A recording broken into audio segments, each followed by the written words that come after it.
Are these Halloween pumpkins even edible? G'day guys, it's Thanh the Fruit Nerd, and today we're talking Halloween pumpkins and tips for pumpkins for the rest of the year. Now, the tradition of carving fruit during Halloween started in Ireland hundreds of years ago, where they used to carve radishes during the Halloween period. But as the wave of Irish immigrants came to America, they discovered the Native American pumpkin as a great fruit to carve during Halloween. Now, this pumpkin is called the warty goblin pumpkin because it's pretty freaky, it's pretty scary, and it's awesome for Halloween.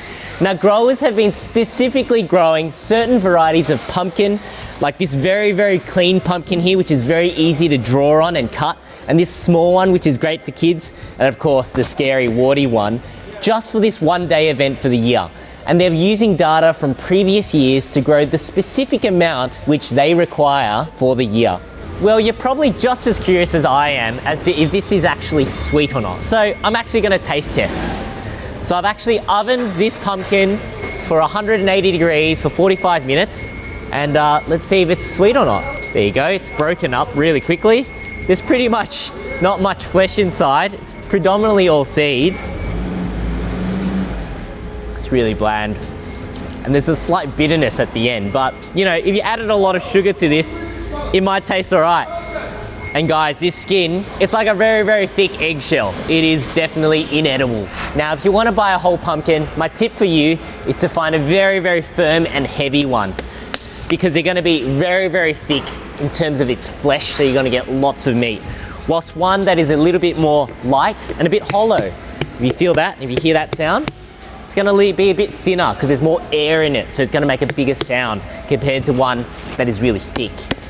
So let's look at the three main varieties which you can buy here in Australia. Let's start with the butternut pumpkin, which is very, very clean, very smooth, relatively easy to cut, and it's got a lot of flesh, as you can see. There's only a little hole that has a bit of stringiness and seeds which you need to remove out. They hold their flesh relatively well, so if you're going to roast them, they will hold their shape. Now, the next pumpkin we have is the grey pumpkin.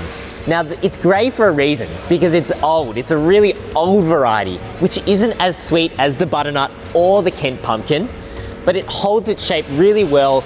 It not only holds its shape, but it also keeps really well. But it's not as sweet, so it's not as popular, and the skin is quite hard to cut. And the last one we have is the Kent pumpkin, or better known as the Jap pumpkin. Now, this is really heavy comparative to this grey pumpkin, which is probably half its weight.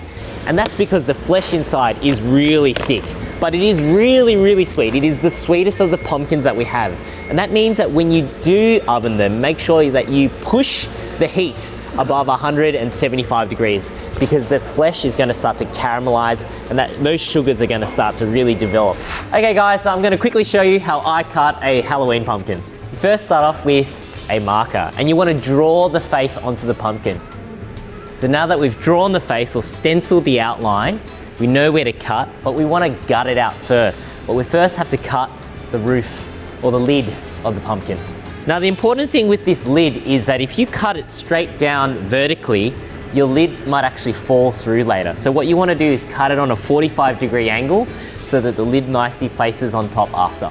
And once I'm in, I'm just going to hack along the line on the outside and then pull it out again, and then place it back in with the direction that you want to cut the pumpkin in. You're basically going in the one motion and one direction, so it's actually quite easy, you're not bending.